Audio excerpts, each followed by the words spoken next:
Hello everyone. So আজকে আমি try করবো একটা ভাইরাল ম্যাজিক ফেস প্যাক, যেটা আমার আম্মু বানিয়েছে। এটা হোমমেড। সো আমি ফার্স্টে এই মিক্সচারটা অ্যাড করবো, যেখানে রয়েছে বেসন, ডালের গুঁড়া আর হচ্ছে চালের গুঁড়া। তিনটা মিক্স করে আম্মু রেখেছে।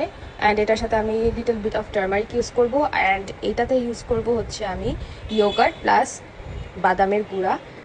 এগুলো সব আমি ভালো মতো মিক্স করবো। আপনারা চাইলে দুধের শর্টটাও ইউজ করতে পারেন এক্সট্রাভাবে, তাহলে আরও ভালো রেডিয়েন্ট গ্লো আসবে ফেসে। এমনিতেও এই উত্তানটা যেটা আমি এখন মেক করছি, এটা অনেক বেশি বেনিফিশিয়াল, প্লাস যারা ব্রাইট তারাও ইউজ করতে পারবে। অ্যান্ড এটাতে একবার ইউজেই সানট্যান পুরা গায়েব হয়ে যায়। ফেসের জন্য অনেক ভালো, সব টাইপের স্কিনের জন্য সুইটেবল। অ্যান্ড এখানে আমি লাস্টে একটা ম্যাজিক অ্যাড করছি, সেটা হচ্ছে স্যাফরন। আপনারা চাইলে স্যাফরন অ্যাড করতেও পারেন, এটা টোটালি অপশনাল।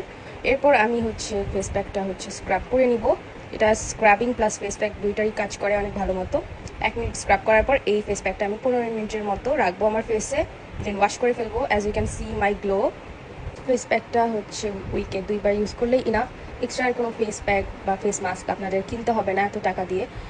দেন আমি আমার ফেসে আমার রেগুলার স্কিন কেয়ারটা করবো। সিরামটা ইউজ করে নিচ্ছি, কারণ ফেস প্যাক ইউজ করার পরপরই ময়শ্চারাইজার আর ভালো কোনো একটা সিরাম ইউজ করতে হবে ফেসে, নাহলে ফেসটা ড্রাই হয়ে যায়। যদিও এই ফেস প্যাকটা দেওয়ার পর ফেসটা একদমই ড্রাই হবে না, অনেক সুন্দর গ্লো থাকবে আর ফেসটা অনেক সফট হয়ে যাবে।